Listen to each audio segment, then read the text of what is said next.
Alright, welcome to another pike and shot battle.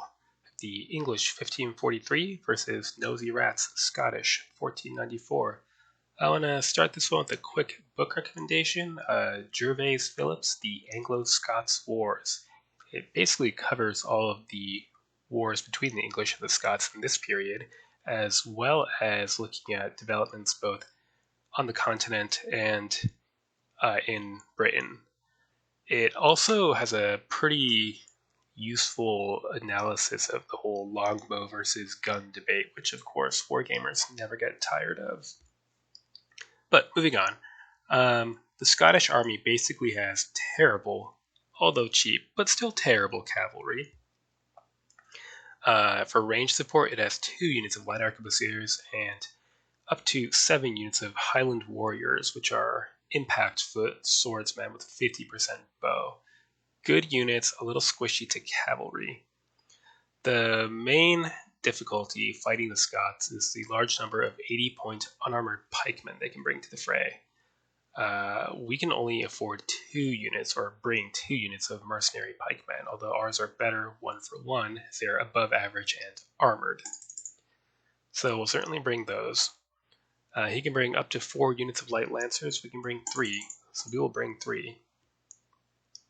The Scottish cavalry is unarmored light lancers, so we don't really have to worry too much about fighting them. What we have to worry about is killing his pikemen.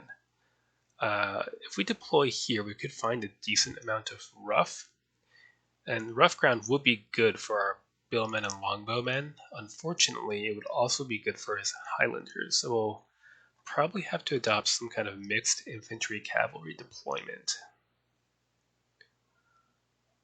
So, with that in mind, do I want longbowmen, bow swordsmen, or billmen and longbowmen? I think the billmen and longbowmen are not worth it. Their firepower isn't great, and they're not really that much better in melee than the regular longbowmen. So I think we'll max out the longbowmen. Grab arquebusiers, because guns are just better than bows for killing infantrymen. And demi lancers and light gendarmes to fight his cavalry or slow down his pike blocks. Do I want to max? I think I do want to max on cavalry, even though neither of these super expensive units is really worth their cost. I'm going to do it anyway. So with 98 points, I can decide if I want more artillery, maybe, or if I want to get either 1 unit of regular billmen and longbowmen or 2 of militia billmen and longbowmen, which are horrendously bad.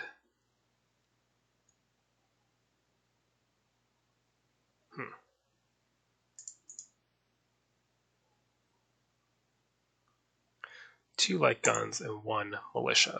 So we'll go with. Alright, and deployment. What have we got to work with here? Alright, this is relatively open, so we'll... Do we even want to be here, or should we deploy on some kind of arc from like here to here, perhaps? Maybe. Get back. Not deploying my horse this way, I just want to see what I have got. It's going to organize my mind.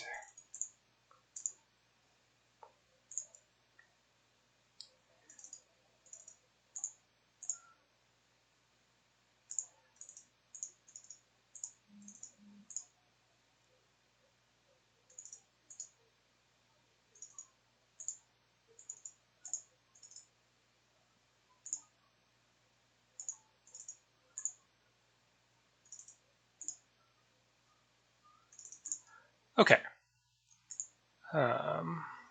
Masked arquebusiers.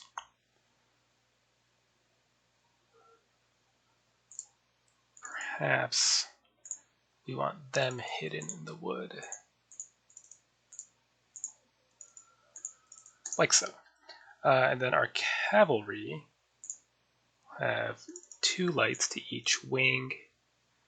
Then He can field 4 non-light cavalry units, so we'll probably need to have demi-lancers on each wing, and perhaps even late gendarmes, depending. However, we'll reserve the raiders and especially the gendarmes to push forward in the center and hopefully zone of control lock his pikemen as they advance. Right, let's see that deployment.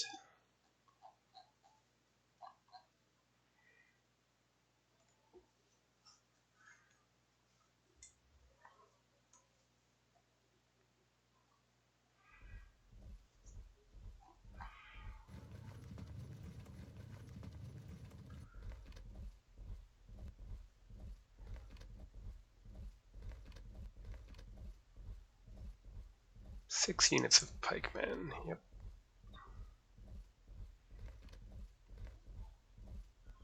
Two guns, interesting. Not a bad idea if he can disrupt my lance nets with them, but will he be able to protect them is a question.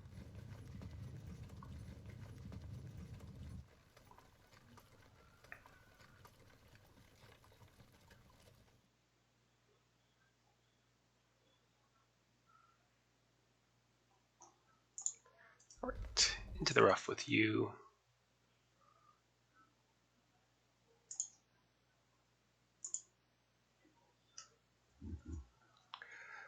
We'll be pushing up then.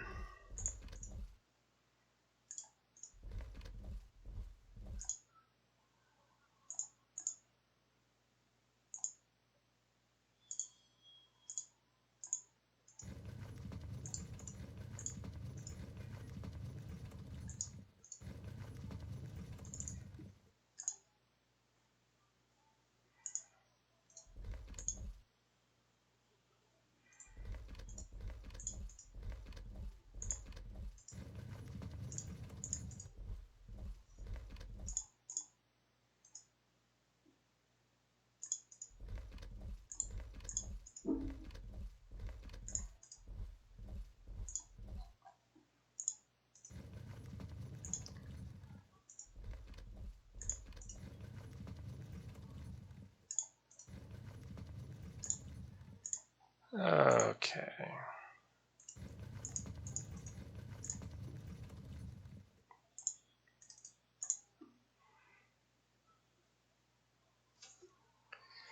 These Highlanders are dangerous because they can charge from 3 tiles away, which is long-range archery and outside the range of arquebuses. That's why we'll have our cavalry nearby, though. Next turn.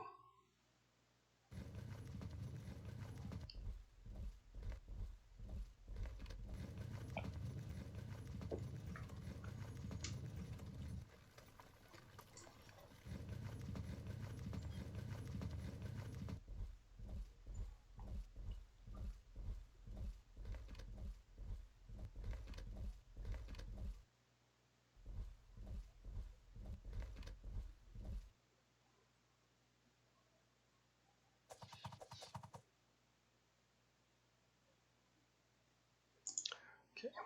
Looks like he might be avoiding my center, which I guess I shouldn't be surprised by that.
Alright, let's see here. Artillery.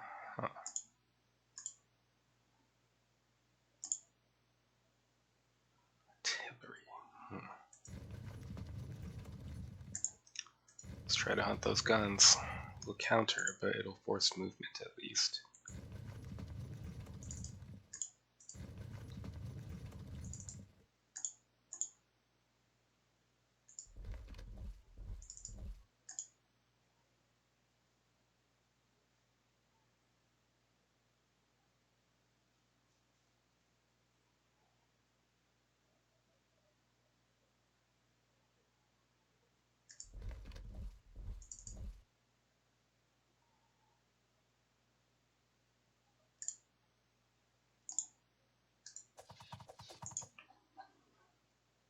He's forcing me to stretch quite awkwardly. And of course, defending terrain is always difficult because terrain is never as even as you want it to be. Next turn.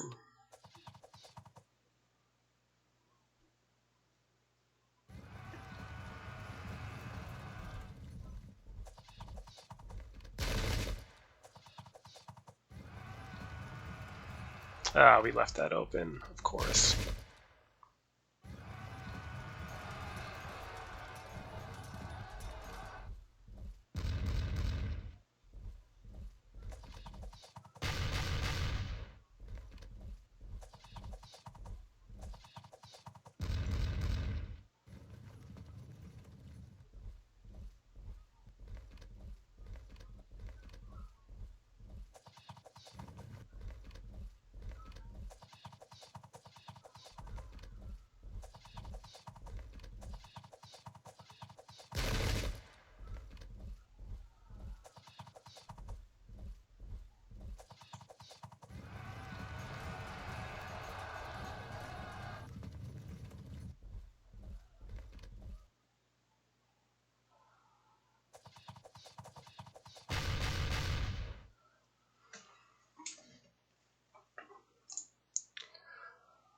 Okay, what are we to do here?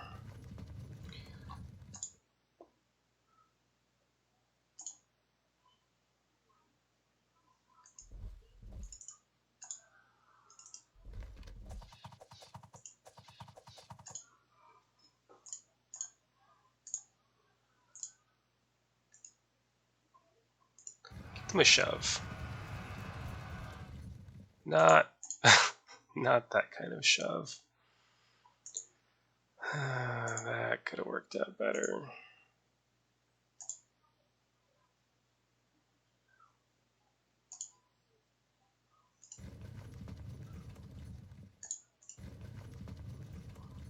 We'll lose this unit now. The only silver lining is that the pikemen will be distracted for a time.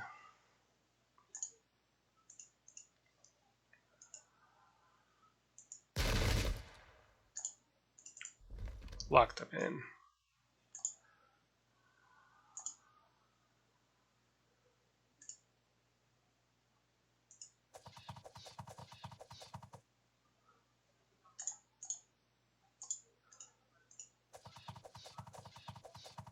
Pass their check.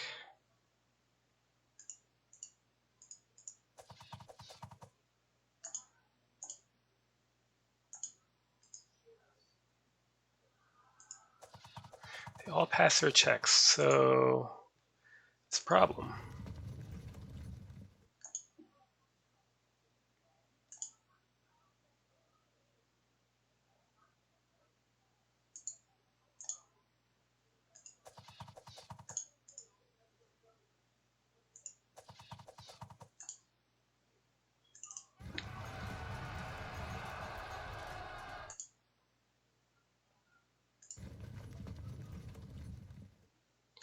Shove them off. Good. Good. Finally, something not bad happened.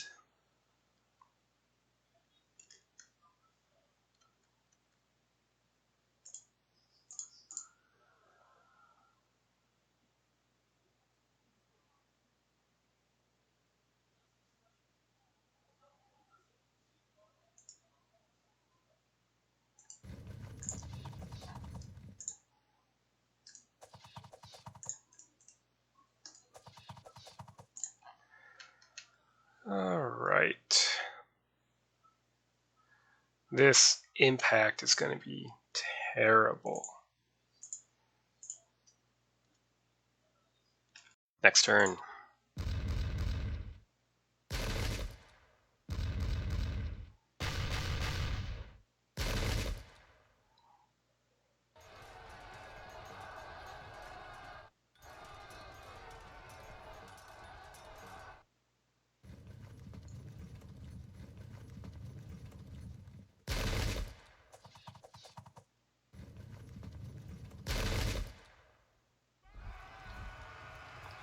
Yep.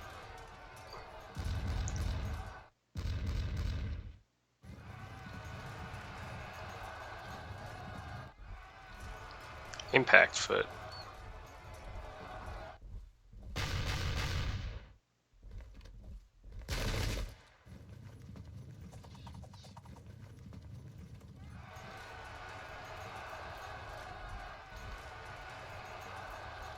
Ouch.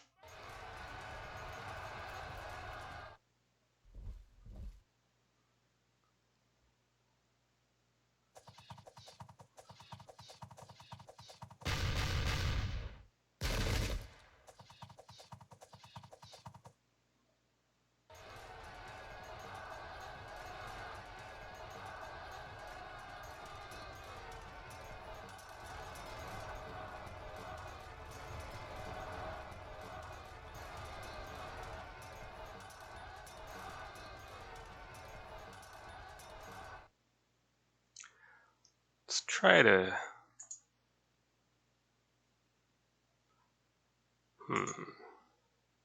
This is interesting. If we don't help either of these combats, we could get flanked if either of these frag units hold, as unlikely as that might seem.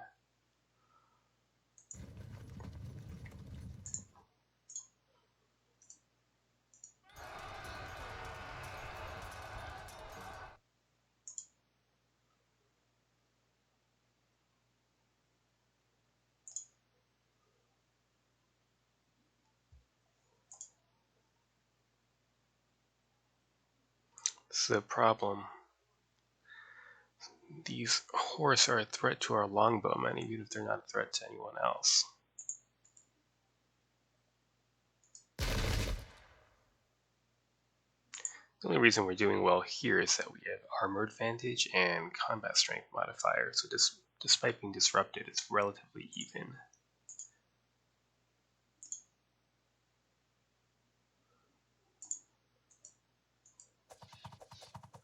Good.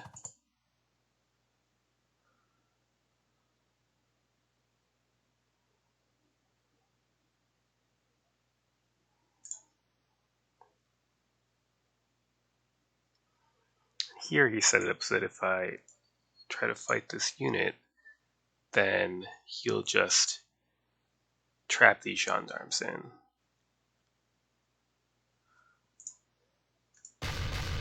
I could fall back again. We saw what happened last time I did that.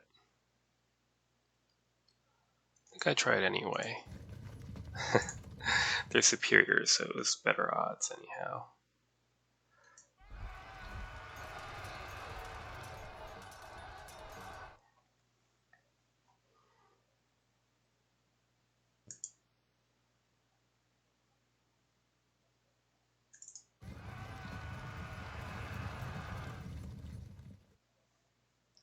Good, got one of the guns.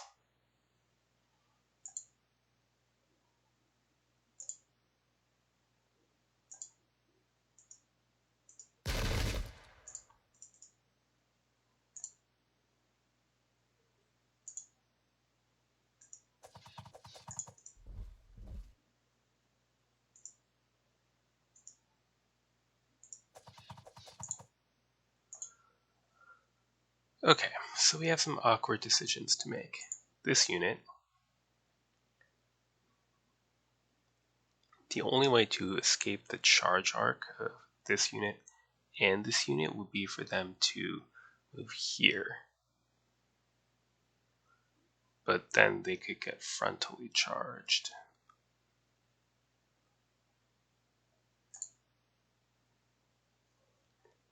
In this unit, we can simply pour on more fire, or we can move here. and start shooting at the unarmored pikemen. However, even disrupted impact foot swordsmen are going to be dangerous against units with no melee capabilities.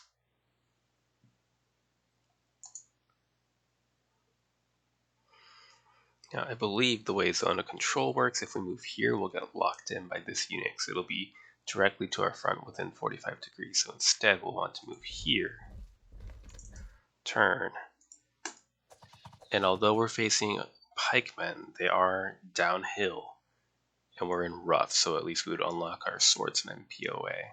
It's not a terrible matchup.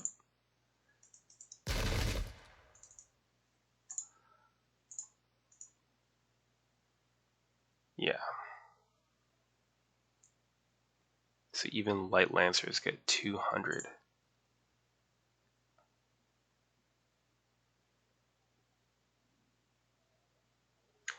I think we need to move here, even though it's awful, because otherwise he will charge these raiders and they'll have nowhere to go, because he'll just move here. So we can only hope that we hold out for one round of impact, or that these units frag and then disrupt this unit.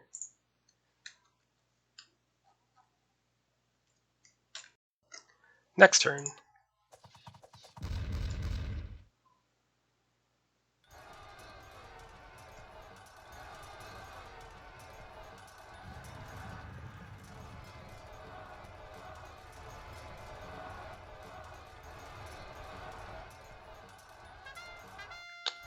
It's too bad.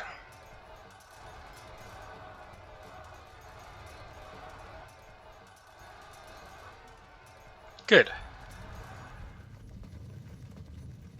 Saves us for one turn.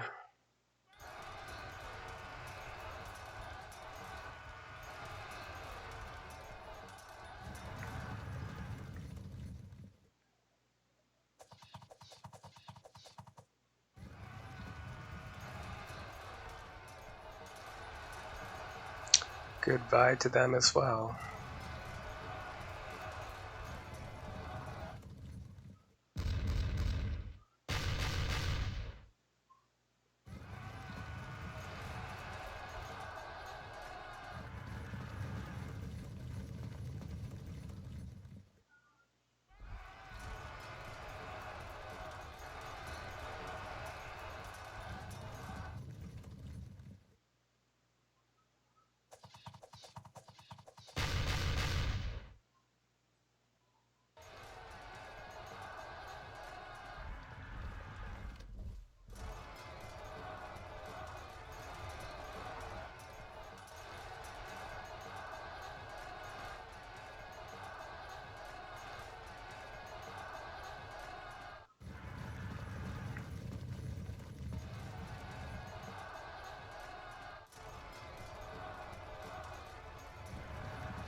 All right.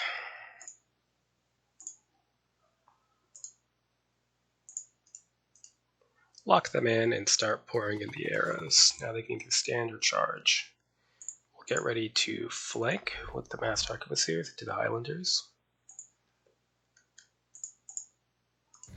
Take out these damned guns. That's a problem.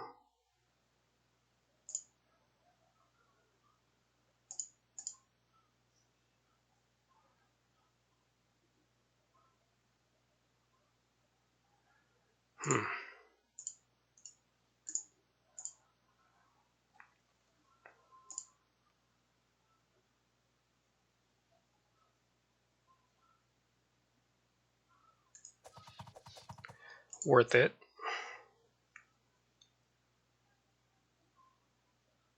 We're gonna get pounded by artillery.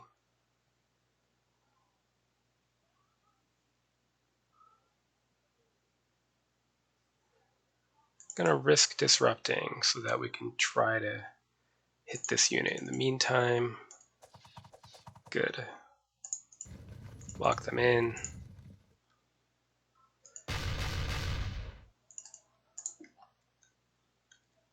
That's it, huh? We'll do this just so that we can keep this Scots horse unit locked in. They beat us on impact, but in melee we have the advantage. Next turn. I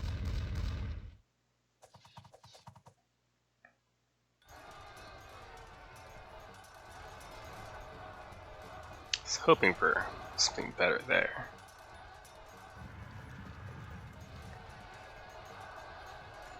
Question is, will the collapse of this unit infect the surrounding with panic?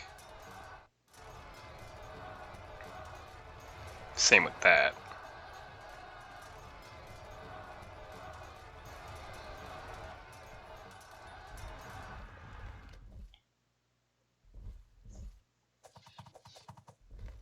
Oh, good. Now that was only possible because these pikemen are unarmored, of course.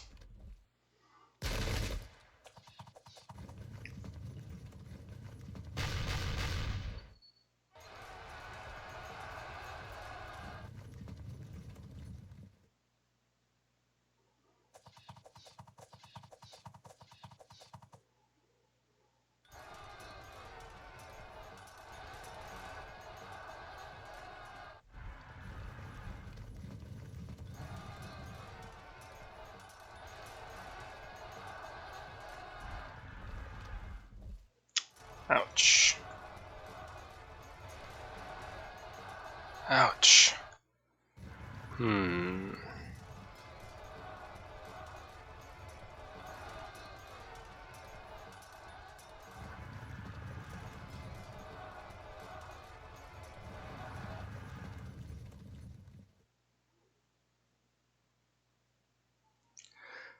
Okay.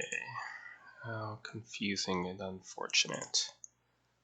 We're gonna have to just tank another volley here, I think. And this unit is doomed now because we'll get hit in the flank by the unarmored pikemen.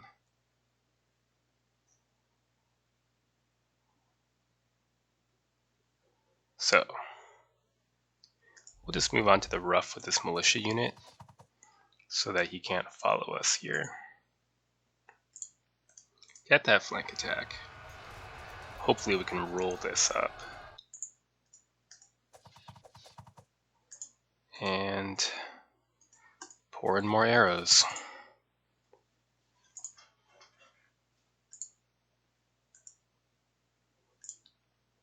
This is a dangerous situation with all this horse around, but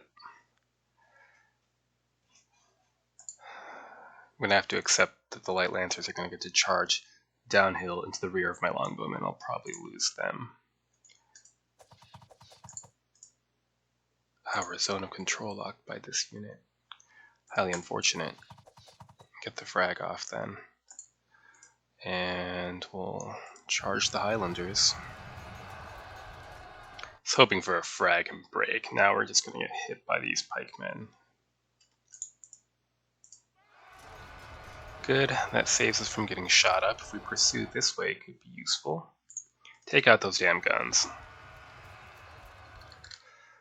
Alright. Messy. We're down 5, but that's not unacceptable. Next turn.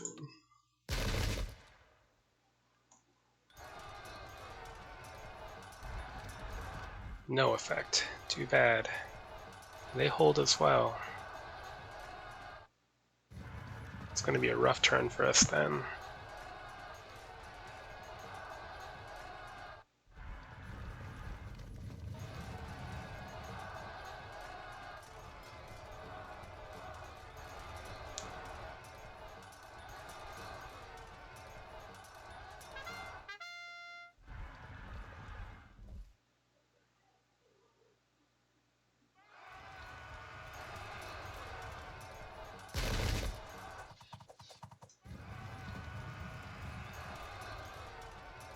I was really hoping to break them and roll them. No luck. No luck.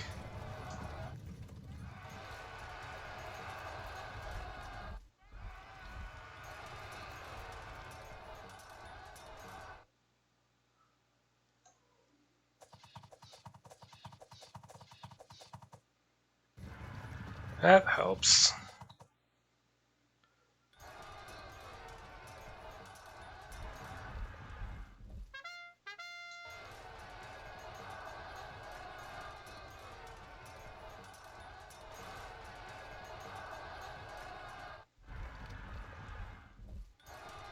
Ouch.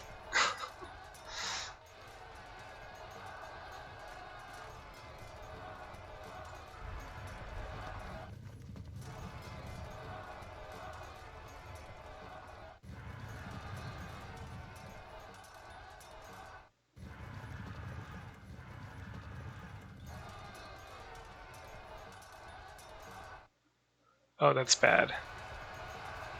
Well, I suppose it depends. Kind of depends on which way these pursue, but no matter what, they're going to hit one of these units in the rear, I think.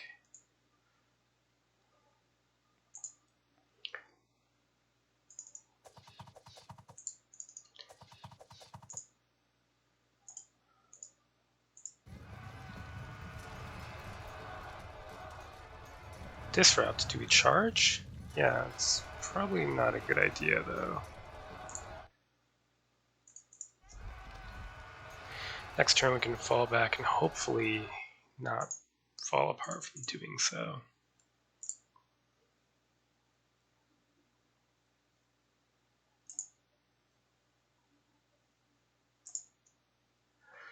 Okay, we're gonna have to do that.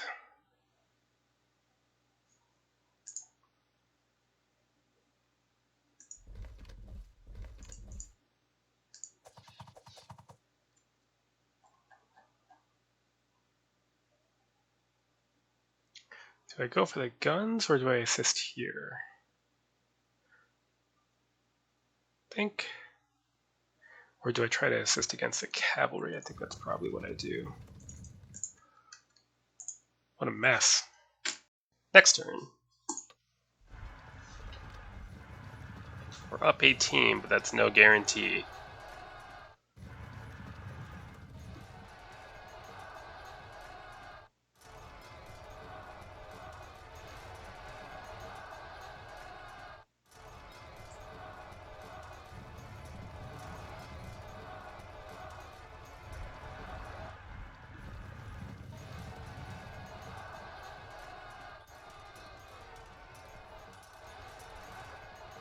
Ah, good.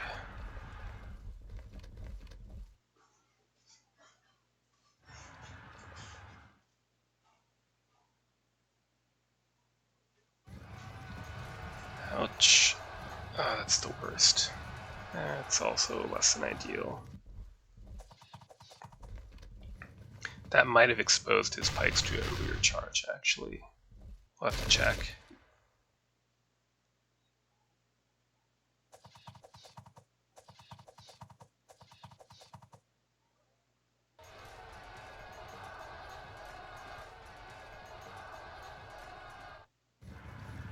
I mean, they're light lancers, so it's not a huge deal, but...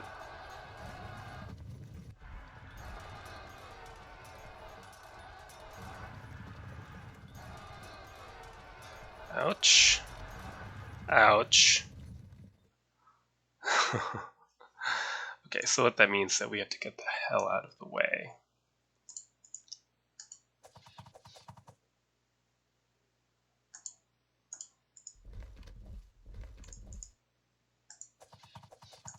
Otherwise, we might get pursued into. Now, our pikes might get pursued into, but they can, if they hold that disrupted, they can survive a cavalry charge.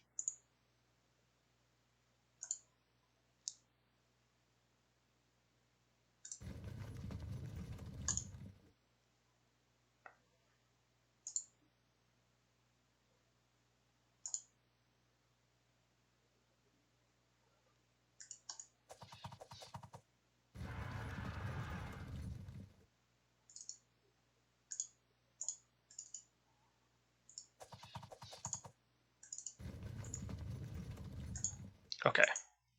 Next turn, we can get a rear charge on them, which might cause cohesion drop because they are disrupted already.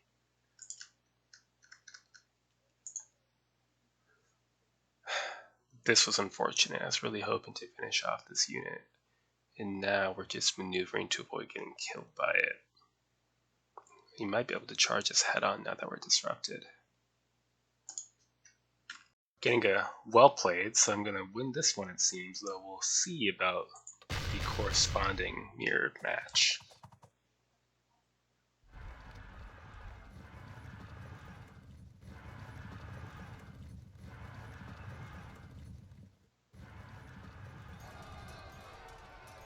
Ah, our mercenaries really earned their pay.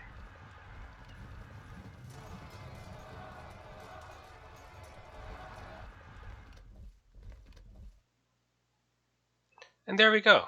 So, I think the longbowmen were really the stars of the show, really in their twilight at this point, 1543. But because they had terrain to work with, they were able to survive in the face of pikemen. I also, I think, mismanaged the opening stages of the battle in the center by cutting off my own cavalry in my rush to get my archers forward, but in the end, it didn't hurt too much. Um, this situation here was interesting. I found myself harassed quite a bit by his cavalry, and it was painful for my medium foot. But the Scottish infantry are all unarmored, and generally armor doesn't matter that much, especially in pike and shot, where the missile troops are normally armed with guns, which ignore armor. But bows are affected by armor, and the fact that his men were not armored really was what allowed me to frag this unit and disrupt these pikemen and see off his cavalry. If any of them had been armored, it could have made things harder on me.